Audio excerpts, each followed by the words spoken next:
Bien, bienvenidos. Hoy es miércoles 1 de noviembre del 2023. Les doy la bienvenida en nombre del Instituto de Derecho Eclesiástico de la Facultad de Derecho Canónico de la Universidad Católica Argentina. Mi nombre es Octavio Loprete y es un gusto presentar al profesor Sergio González Sandoval, que es licenciado en Derecho Canónico por la Pontificia Universidad Javeriana de Bogotá, abogado egresado de la Universidad Nacional de Colombia y especialista en Derecho Constitucional de la misma universidad. Actualmente, el profesor González enseña en la Facultad de Ciencias Jurídicas y Derecho Canónico, enseña en particular la materia de Derecho Concordatario, y en la Facultad de Derecho de la Universidad de Colombia, en la que imparte la materia de Derecho Fundamental de Libertad Religiosa. El profesor González es presidente del Colegio de Abogados de la Universidad Nacional de Colombia y miembro fundador de la Red de Colegios de Abogados. Es miembro ordinario del Consorcio Latinoamericano de Libertad Religiosa y miembro de la Mesa Técnica de Libertad Religiosa del Distrito Capital. Por lo tanto, para mí es muy grato estar acá con ustedes, con el profesor en particular Sergio González Sandoval, y vamos a hacer un análisis comparativo del reconocimiento de las confesiones religiosas en Argentina y Colombia. Para eso hemos seleccionado algunos, en primer lugar, los hitos constitucionales, en segundo lugar, la cuestión del registro de la personería, y en tercer lugar, cuestiones que hacen a la autonomía de las confesiones religiosas. En cuanto a los hitos, me refiero al encuadramiento legal, al régimen legal, desde constitucional y legal, que involucra a las confesiones religiosas. Así que vamos a ir haciendo un paralelismo entre Colombia y Argentina, y luego quedaremos abiertos a preguntas. Muchas gracias de nuevo por estar. Profesor González Sandoval. Gracias, profesor Loprete. Buenas tardes a todas y a todos. Agradecerles principalmente a ustedes su presencia, porque después de la jornada del Congreso de la SADC es un acto de valor y de resistencia estar con nosotros. Y también al Instituto de Derecho Eclesiástico de la Facultad de Derecho Canónico de la UCA, agradecer este espacio. Sin más preámbulos, entramos en materia. Entonces, siguiendo la estructura que señalaba el profesor Octavio Loprete, hay dos diapositivas en las que recojo, no son los únicos, pero son los momentos más trascendentales en la historia de la libertad religiosa en Colombia. Nos remontamos a la Constitución Nacional de 1886, una constitución conservadora que dio fin a una serie de luchas armadas y políticas que tuvimos en el siglo XIX.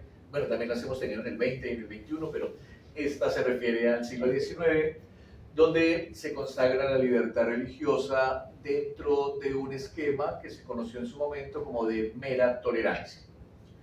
En 1887, si bien ya tenía el Estado colombiano relaciones diplomáticas con la Santa Sede, sobre 1887 se firma el primer concordato. Un primer concordato que va en la línea conservadora de la Constitución de 1886. Luego hay un salto en el tiempo muy largo y nos lleva hasta 1957, año en el que hay una reforma constitucional muy importante, porque es la primera reforma constitucional aprobada por el pueblo mediante un referendo que, por esas cosas propias de los colombianos, pasó a la historia como un plebiscito. Realmente fue un referendo, pero los libros nos señalan como el plebiscito del 57, que es importante por tres razones. Una, porque da fin a otro proceso violento que tuvimos, que se llamó la violencia. Somos un país tan violento, pero este fue 20 veces más violento, se llama la violencia, ¿no? La violencia partidista de los años 50. Entonces se echa mano de un elemento religioso, que es la Iglesia Católica, como una suerte de garante de un acuerdo político que hay entre partidos liberal y conservador. Pero para eso se reforman algunos aspectos de la Constitución para garantizar la alternancia política de los dos partidos y para garantizar la paridad burocrática. Son dos aspectos políticos, pero el que nos interesa tiene que ver con que en el preámbulo hay una reforma en el año 57 y la Iglesia Católica se eleva a la categoría de Iglesia Oficial de la Nación Colombiana, comprometiendo a los partidos a defenderla y protegerla. Digamos que si a Colombia se le pudiera acusar de ser un país, un Estado confesional, este es el momento clave donde se hace confesional, 1957. Luego, en 1973, se firma un segundo concordato. Digamos, son las circunstancias propias de las relaciones entre los estados las que hacen que abandonemos el viejo concordato de 1887, sumado a temas, digamos, universales, ¿no? Plena Guerra Fría, auge de las ideologías comunista, capitalista, doctrina de la seguridad nacional y sobre todo la Iglesia ya ha terminado unos años atrás el Concilio Vaticano II. Entonces allí son todas estas condiciones las que llevan a la Santa Sede y al Estado colombiano a celebrar el nuevo concordato que está vigente con asterisco, ya vamos a decir por qué, pero está vigente. Gracias, Octavio. En 1974, al año siguiente, el Congreso de Colombia expide la Ley 20 de ese año del 74, mediante la cual se aprueba el texto del concordato. Y llegamos a 1991, año en el que, después de 105 años de vigencia de la Constitución del 86, Colombia expide una nueva Constitución actualmente vigente. 2 años después, en 1993, la recién creada Corte Constitucional toma bajo estudio la Ley 20 del 74 y el texto del concordato, que se había firmado en 1973, 20 años atrás. Y en ejercicio del control de constitucionalidad, declara inexequibles algunos apartes, algunos aspectos del concordato. Esto causó, pues, como suele suceder en Colombia, presumo que en Argentina también, en sectores de la sociedad un gran alborozo, una gran alegría, entre comillas, quitarle privilegios a la Iglesia Católica, pero otro sector pues, se lamentó porque se consideró que era una suerte de injusticia, con la Iglesia Católica restarle algunos atributos, algunas atribuciones que tenía. Pasé un detalle, en 1991 con la nueva Constitución se garantiza la libertad religiosa, se garantiza la libertad de cultos y expresamente, bueno, no expresamente, tácitamente el texto constitucional dice que no hay una religión oficial, A partir de ese principio es que la Corte, digamos, se permite hacerle algunas sustracciones normativas al concordato. En 1994 se expide la Ley 133 del 94, que es una ley estatutaria. No sé si en el sistema legislativo argentino exista la ley estatutaria. Es una suerte de ley de mejor familia que otras leyes, que las leyes ordinarias o que las leyes orgánicas. Como sería la ley orgánica en España, digamos. Sí, aunque nosotros también tenemos la ley orgánica, pero para otro tipo de propósitos. ¿Por qué es especial una ley estatutaria? Por 3 razones. Una, porque se refiere a los elementos esenciales de la democracia: participación política, derechos fundamentales, mecanismos de participación, y en el caso de la libertad religiosa, que es un derecho fundamental, pues para regularla había que acudir a una ley estatutaria. Y por 2 motivos, digamos, técnicos. Uno es que, a diferencia de las otras leyes, las leyes estatutarias tienen doble cantidad de debates en el Congreso. En promedio las leyes tienen 4 debates, la ley estatutaria tiene 8 debates. Eso significa o implica que hay un mayor grado de deliberación, un mayor grado de conciencia, un mayor grado de interés por parte del legislador a la hora de promover un proyecto de ley. Y segunda razón es que la Corte Constitucional ejerce el control de constitucionalidad y de convencionalidad sobre estos proyectos de ley antes de su promulgación, de tal suerte que una vez se promulga la ley hay garantía total de que es constitucional. Entonces, no olvide por favor esa ley 133 del 94 que más adelante la retomaremos. Dale. Muy bien, entonces pasamos sobre este primer punto de los hitos normativos a la República Argentina.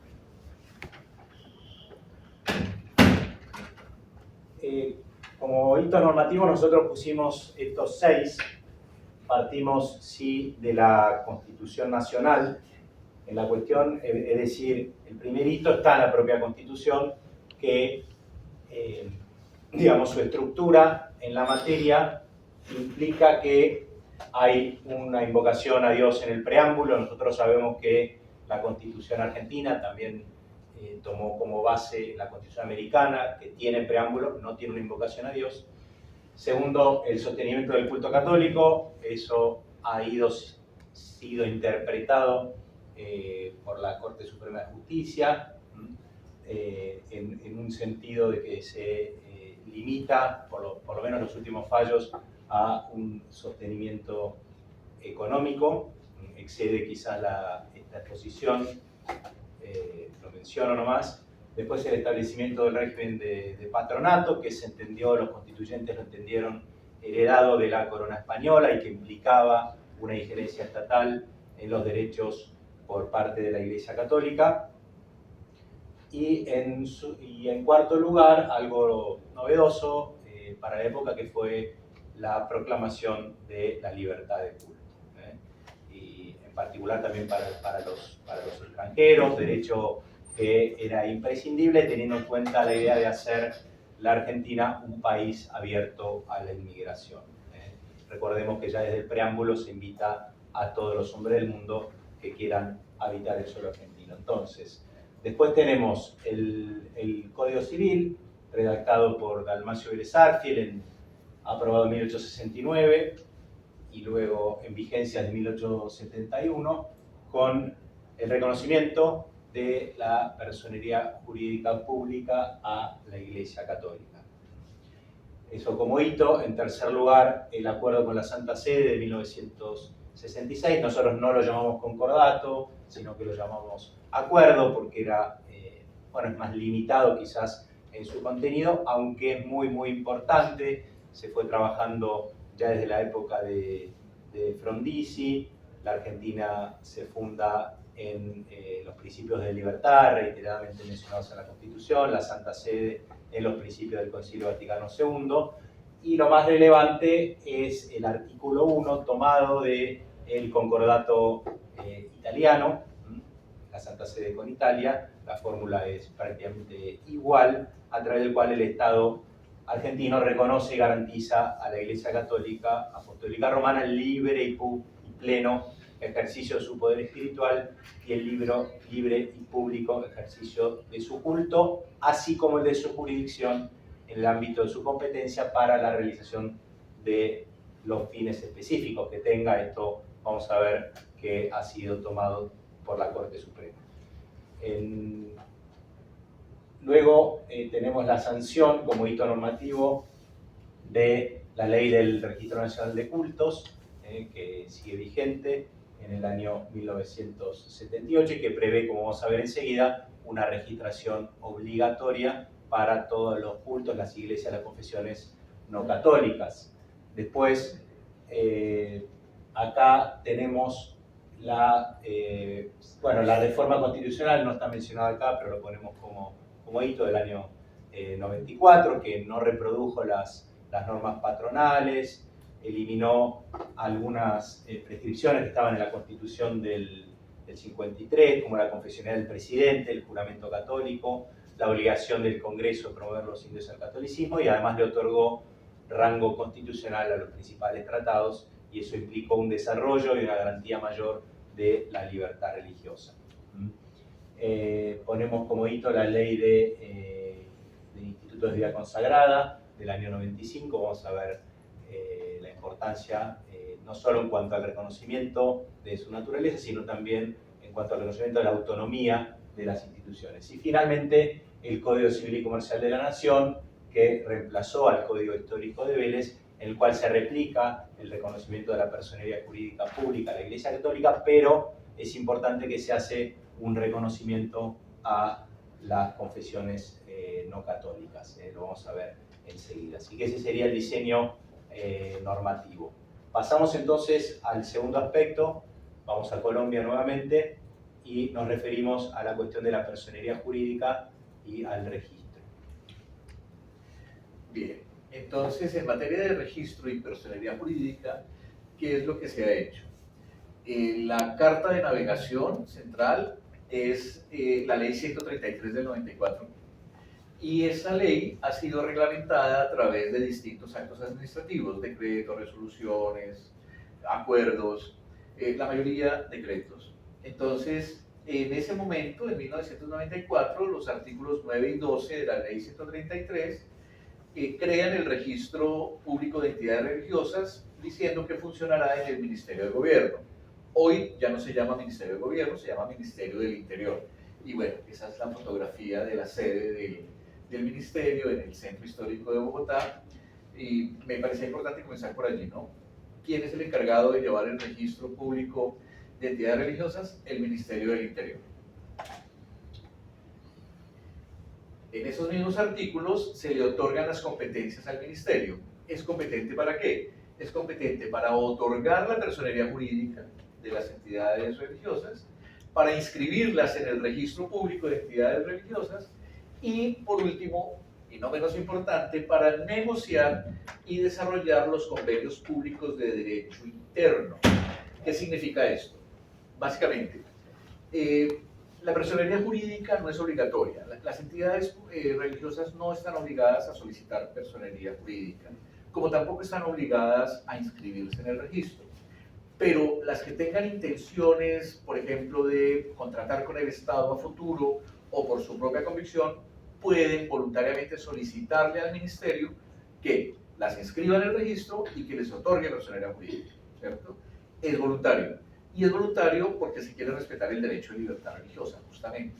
Para algunas confesiones religiosas no requieren el reconocimiento de los hombres o del Estado o de la sociedad, solamente el reconocimiento de Dios. Entonces no están obligadas a acudir a él. Y por último, los convenios de derecho público son una fórmula que se consagró en la ley 133 del 94 para ofrecerles a las confesiones religiosas que estuviesen interesadas una posibilidad de equipararse a la Iglesia Católica celebrando acuerdos. Pero como ninguna de ellas, al menos en el 94 y hasta hoy, goza del principio de subjetividad pública internacional, como sí lo tiene la Iglesia Católica, entonces era imposible celebrar tratados internacionales con ellas. Pero para que se, digamos, como un mensaje del Estado, para demostrar que le interesa darle un trato especial a las confesiones religiosas, se creó este modelo que conocemos como convenio o tratado de derecho público interno. La profesora Ana María Celis, de Chile, de la Universidad Católica de Chile, que ha estudiado estos temas, llama a estos convenios de derecho público interno los concordaticos, para que nos hagamos una idea de más o menos la importancia que tienen y los temas que allí suele negociar el Estado colombiano con confesiones religiosas. Hasta ahora solamente tenemos dos, uno del 97 y otro de este año, del 2023, pero a petición de las entidades religiosas. No están obligadas a celebrar tratados con el Estado, solo aquellas que lo soliciten. Igual la personería jurídica y la inscripción en el registro. ¿Pasamos de nombre? Sí. Este artículo 9 de la ley 133, que es central en esto, dice que el Ministerio de Gobierno, hoy del Interior, reconoce personería jurídica a las iglesias, pero además de las iglesias, confesiones y denominaciones religiosas, sus federaciones y confederaciones y asociaciones de ministros, si las tuvieren, que lo soliciten. Lo que decíamos ahora, no es obligatorio, es si ellas voluntariamente lo solicitan. La entidad religiosa interesada, junto con la petición, deberá aportar los documentos fehacientes en los que conste tres aspectos básicos: su fundación o establecimiento en Colombia, su denominación y demás datos de identificación, y los estatutos donde consten sus fines religiosos, régimen de funcionamiento, esquema de organización y órganos representativos, con expresión de sus facultades y de sus requisitos para su válida designación. No es tan complicado solicitar ni la personería ni la inscripción en el registro, basta con una carta pidiendo ser inscritos, pidiendo la personería jurídica, que de hecho se conoce como personería jurídica especial, para diferenciarla de las personerías jurídicas de otras instituciones.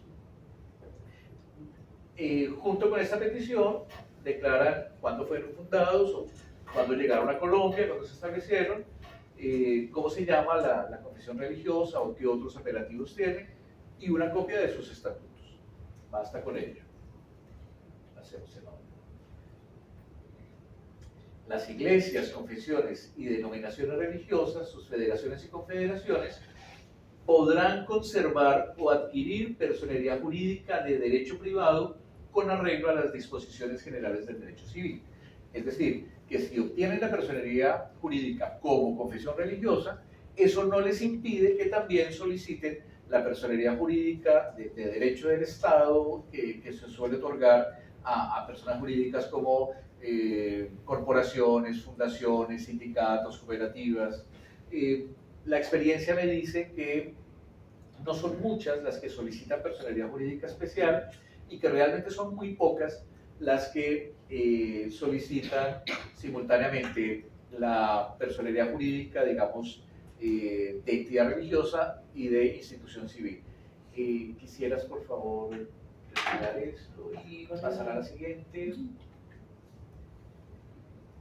El artículo 10º de esta ley dice que la personería jurídica se reconocerá cuando se acrediten debidamente los requisitos exigidos, los que ya vimos, la petición, los estatutos, y no se vulnere alguno de los preceptos de la ley 133 del 94.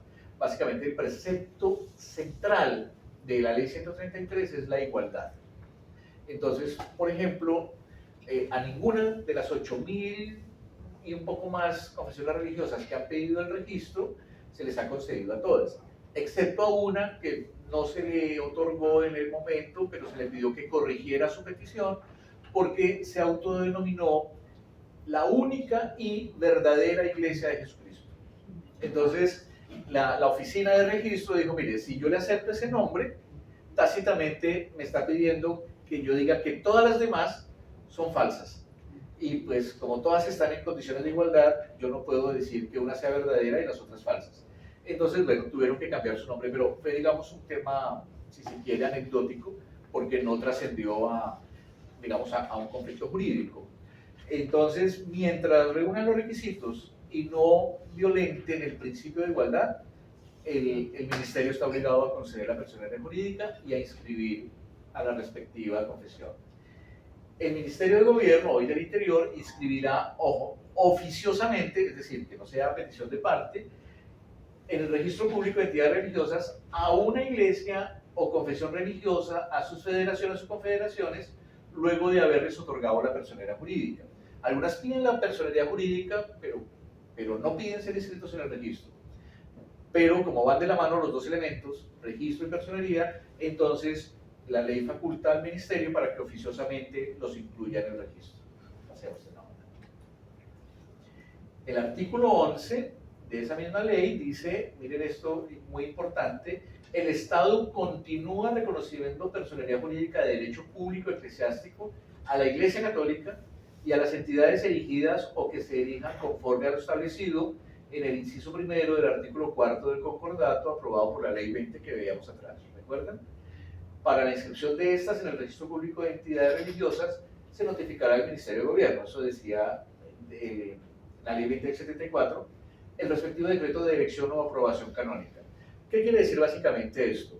Que la Iglesia Católica no estaba obligada a inscribirse nuevamente, ¿cierto? Ni a solicitar personería jurídica nuevamente, sino que a pesar de la innovación normativa, operó automáticamente el concordato. A eso se refiere el artículo 11. Sigamos. El Ministerio del Interior expide certificado de existencia y representación legal de entidad religiosa con personería jurídica especial extendida. Dos cosas. Como cuando uno va a la Cámara de Comercio a solicitar su certificado de inscripción de su empresa, ¿cierto? Hoy la oficina del Ministerio expide certificados de inscripción y de personería jurídica. Y hay un detalle importante. La ley 133 del 94 además de crear la personería jurídica especial, creó la personería jurídica especial extendida.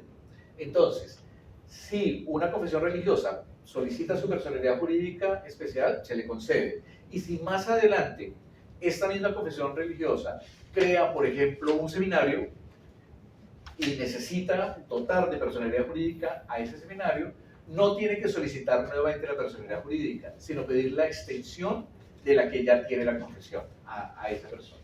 Listo, gracias. Muy bien, gracias, profesor. En lo que refiere a la República Argentina, como dije anteriormente, el Código Civil de Vélez Sarsfield reconoció el carácter de persona jurídica pública, en la que entonces con otra terminología, a la Iglesia Católica, a la Iglesia, decía, a la Iglesia. Después en la reforma de 1968 se aclaró que era la Iglesia Católica. Y esto,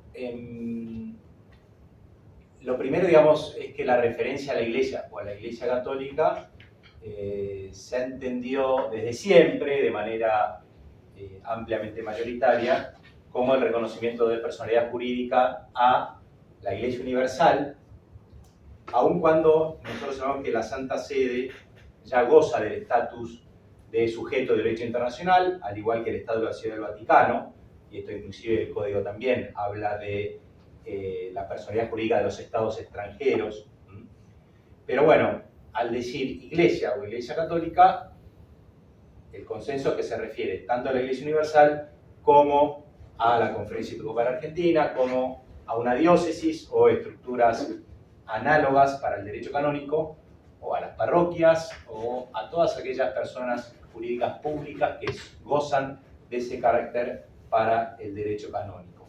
En un antiguo fallo vigente en el Código Civil de Vélez, un fallo del año 1956, que fue demandado el obispado de Mercedes por una cuestión laboral, salarial, la corte, se discutió si la parte demandada era la Iglesia Católica, si era como si un Estado extranjero, ¿no? Y bueno, no, se aclaró que se demandaba a la diócesis como estructura autónoma con su personería. Y eso, el desarrollo de otra jurisprudencia, el desarrollo de los autores, han determinado que esa mención es a todo lo que el derecho canónico reconozca como persona jurídica pública. Entonces, en segundo lugar, bueno, acá digamos la ley de institutos de vida consagrada, que ya lo mencioné, esto fue muy importante porque se las reconoció de acuerdo a su específica naturaleza, institutos de vida consagrada, sociedad apostólica, con la inscripción en un registro que se lleva en la Cancillería. Acá el tema religioso a nivel, digamos, nacional, no es ni del Ministerio del Interior ni del Ministerio de Justicia, sino que es una cuestión de la Cancillería, del Ministerio de Relaciones Exteriores, acaso por que antiguamente se consideraba la Santa Sede, como las relaciones internacionales, etcétera, quedó ahí, y salvo un breve periodo que tuvo la presidencia de la Nación, la cuestión Cancillería fue la que lleva adelante el tema. Entonces, nosotros tenemos la situación de la Iglesia Católica que es clara, después voy a referir en concreto, bueno, el Código Civil esto lo ratifica, y lo ratifica de una manera, digamos, hace un reenvío, el artículo 147, para la ley aplicable en lo que hace a las personas jurídicas públicas, entre las cuales está la Iglesia Católica, y hace un reenvío muy amplio. Habla de que para cuestiones referidas al reconocimiento, al comienzo, a la capacidad, al funcionamiento, a la organización y al fin de su existencia, las personas jurídicas públicas se van a regir por las leyes y el ordenamiento de su constitución, que en el caso de la Iglesia Católica es el derecho canónico. La cuestión del reenvío no es una novedad, porque el Código Civil histórico también lo tenía, pero referido a los bienes. Acá hay un reenvío muy amplio que yo tengo dudas si los legisladores se dieron cuenta de lo que estaban legislando por la amplitud del reenvío. Favorece, por supuesto, la autonomía de la Iglesia Católica. Bien, en el plano de las iglesias, confesiones, comunidades no católicas, como dije, rige la Ley 21745 de 1978, su decreto reglamentario y una resolución. La novedad es que el Código Civil hace un reconocimiento a las iglesias, confesiones, comunidades o entidades religiosas como personas jurídicas privadas, el artículo 148, inciso E. Pero bueno, no hay una regulación específica, sí para otras personas jurídicas, no para este tipo del 148E. Fue un paso muy loable que habría que completarlo. Hay proyectos en el Congreso, también hay proyectos desde el Poder Ejecutivo, decretos, según los cuales la sola inscripción, por ejemplo, en el Registro Nacional de Cultos ya implicaría el reconocimiento de la personería jurídica, pero por ahora el régimen sigue siendo la obligatoriedad de inscripción en el Registro Nacional de Cultos, pero como eso no conlleva el reconocimiento de la personería jurídica, cada entidad, cada iglesia, cada comunidad se debe inscribir en las jurisdicciones bajo las formas jurídicas generales. Hoy en día, el Registro Nacional de Cultos tiene emitidos 7.665 comprobantes de inscripción. Por supuesto, es engañoso el número, engañoso en el sentido que quizás algunas comunidades con muchos fieles tienen un comprobante de inscripción y otras comunidades, iglesias, confesiones muy pequeñas, de 15 a 20 personas, tienen un número aparte, ¿no? Pero hoy en día más o menos se inscriben cerca de 20 iglesias o confesiones nuevas por semana, mayormente evangélicas, algunas africanistas, cada vez más, y algunas judías. El 90% son evangélicas y la mayoría también se organizan como simples asociaciones. Algunas se fueron dando de baja, puede ser menor el número, pero está entre 6.500 y 7.800 el número vigente. Si le computamos las filiales, ese número se eleva a 28.000, filiales que también llevan un número. El tema del registro, que no tiene poder de policía, tampoco se actualiza la situación de las entidades inscritas regularmente. Quizás cuando se emiten certificados se pide las nuevas autoridades o una memoria.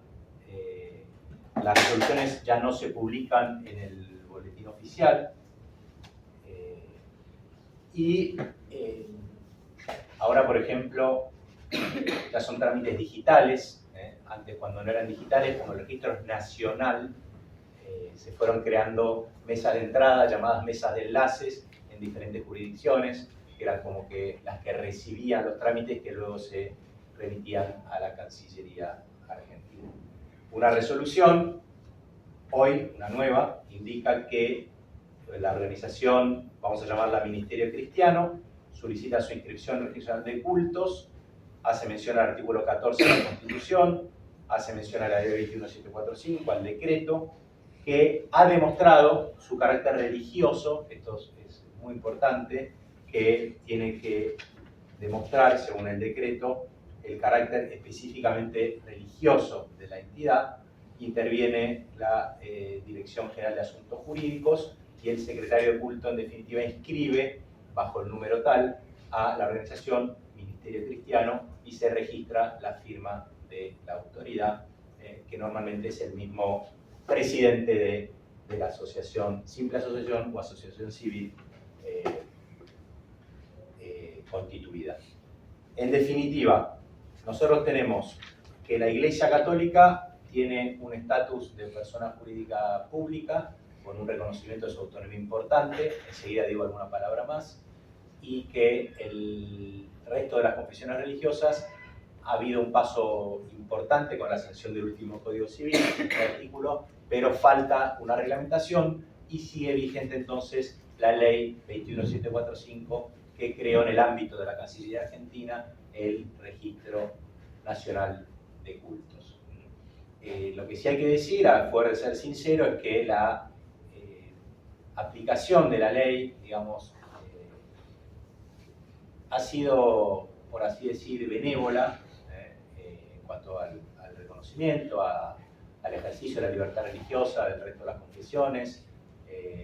Bueno, también va de la mano porque no hay ni poder de policía y el sistema funciona, digamos, aun cuando siempre el reclamo legítimo es el reconocimiento del Código Civil y que no tengan que andar por la vida con un doble estatuto.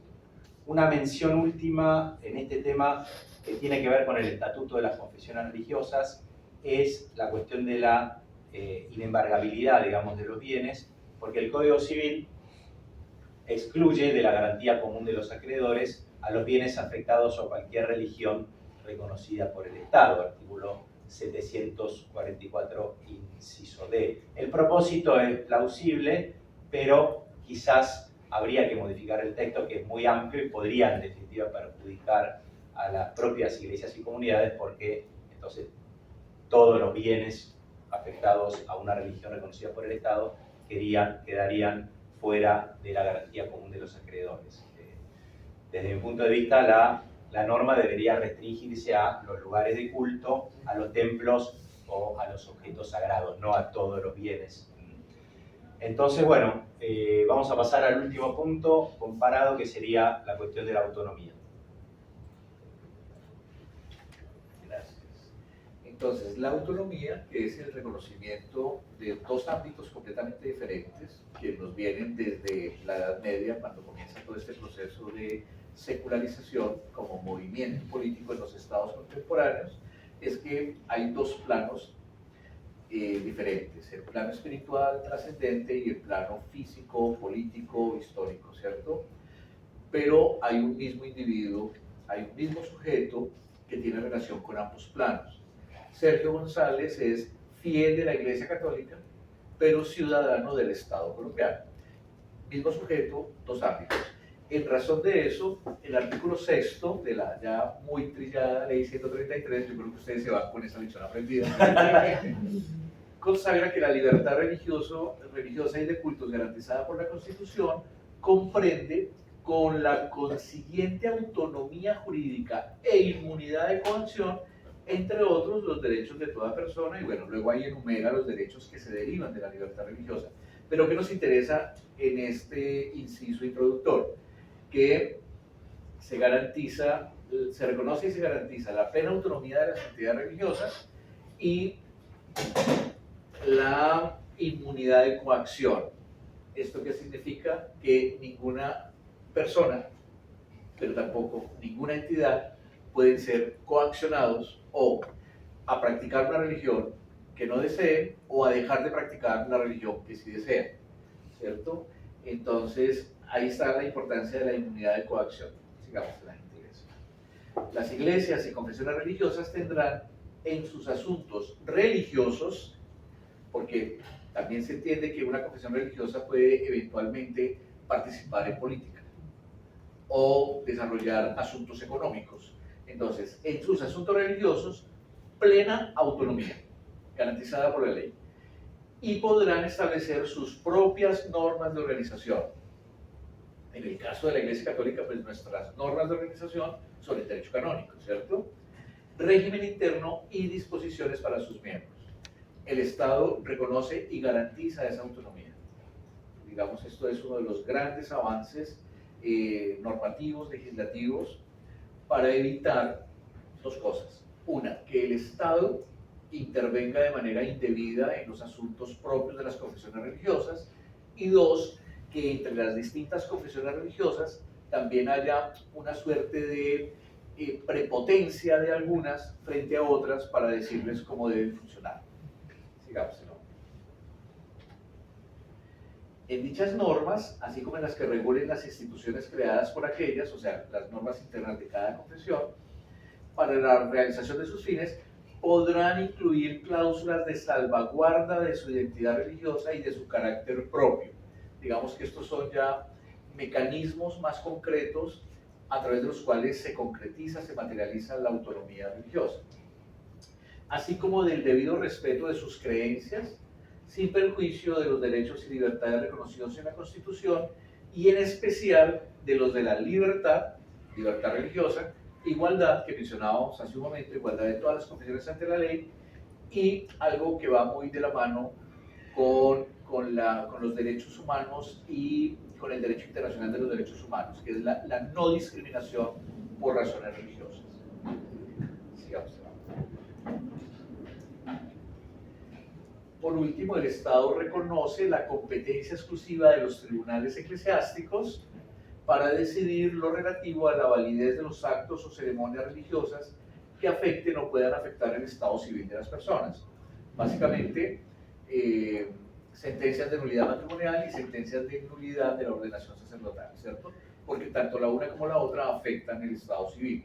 Entonces, el Estado colombiano reconoce la competencia de los tribunales eclesiásticos. Este tema hoy empieza a causar ruido por la reforma del libro sexto del Código. Porque la pregunta es, también en esto, también las sentencias penales, las decisiones penales de los tribunales eclesiásticos que en un determinado momento afecten el estado civil, por ejemplo, reducir al estado laical a un clérigo, se tramitarán igualmente y se les reconocerá la exclusividad.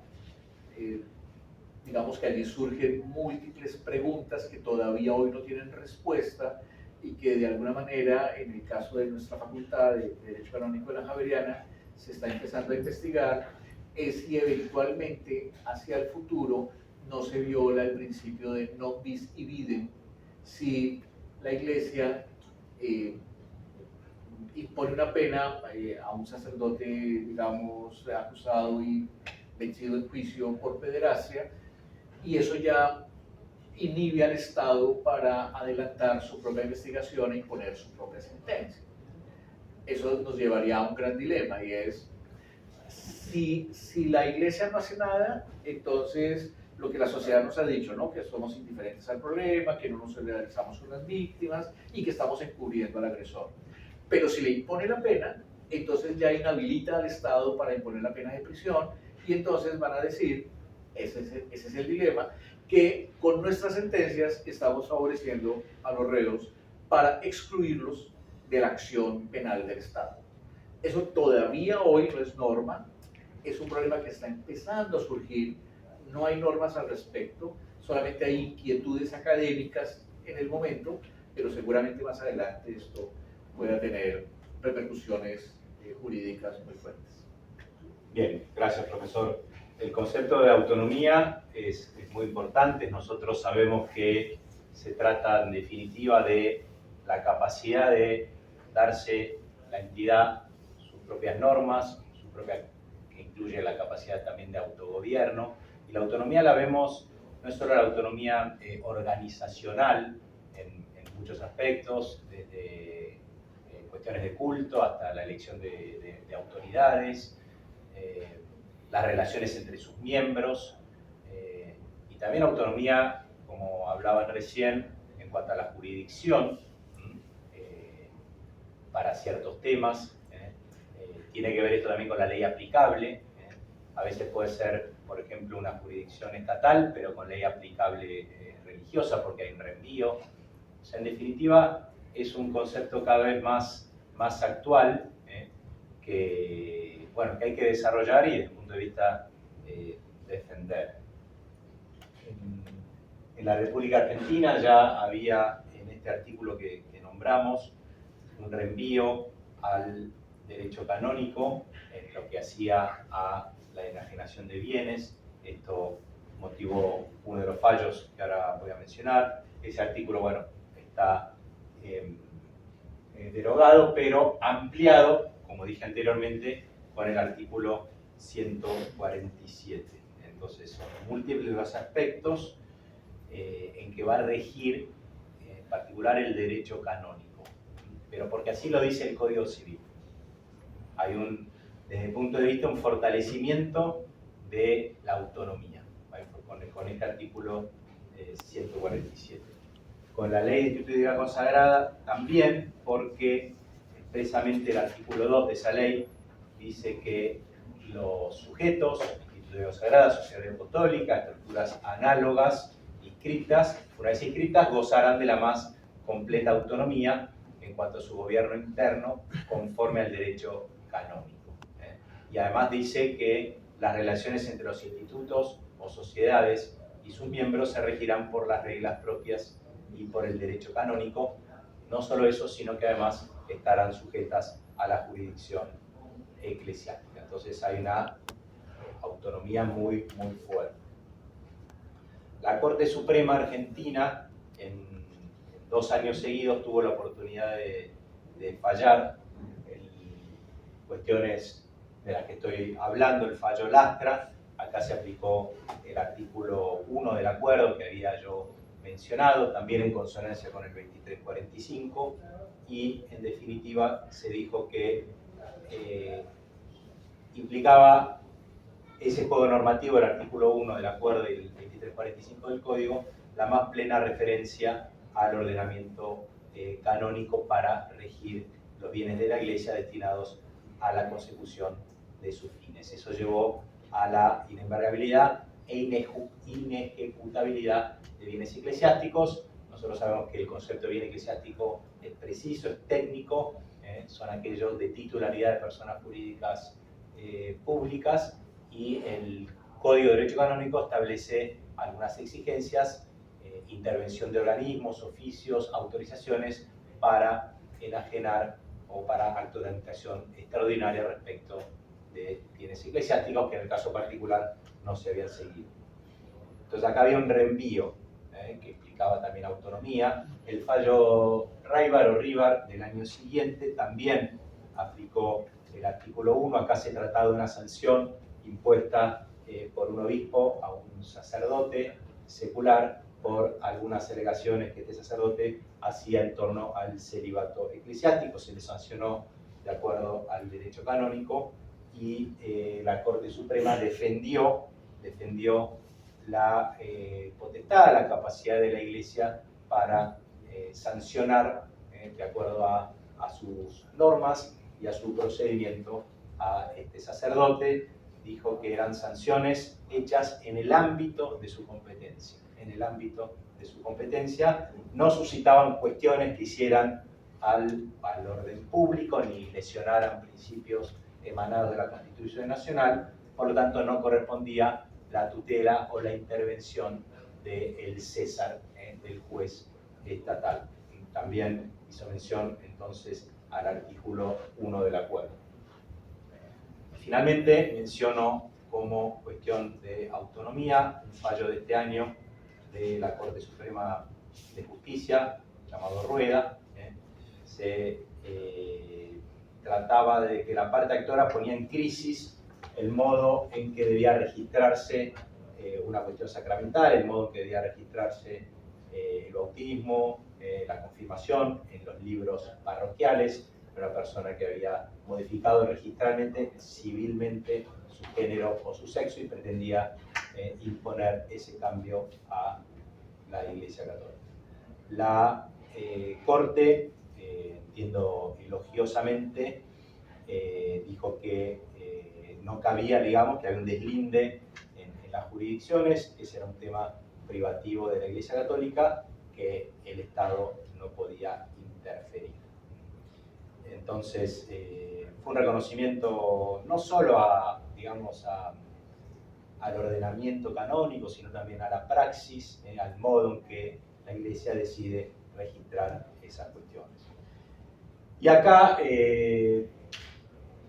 extendió este principio, más allá que era un tema de la Iglesia Católica, extendió esa libertad de interferencia en asuntos de fe, de gobierno, de doctrina, a las comunidades de todos los credos. Hay un considerando especial del fallo Rueda que lo menciona diciendo que eso emana de la autonomía y de la libertad religiosa, que son principios y derechos aplicables a todas las confesiones. Por lo tanto, tanto desde el punto de vista legislativo, digamos, como desde el punto de vista jurisprudencial en el máximo nivel, se viene defendiendo, se viene garantizando la autonomía de las confesiones religiosas. Así que ahora, Sergio, no sé si querés alguna mención, les agradecemos, nosotros terminamos, quedamos abiertos si hay algún comentario, pueden hacer comentarios y también, por supuesto, preguntas. Muchísimas gracias. Gracias por la atención, muy amables. Gracias.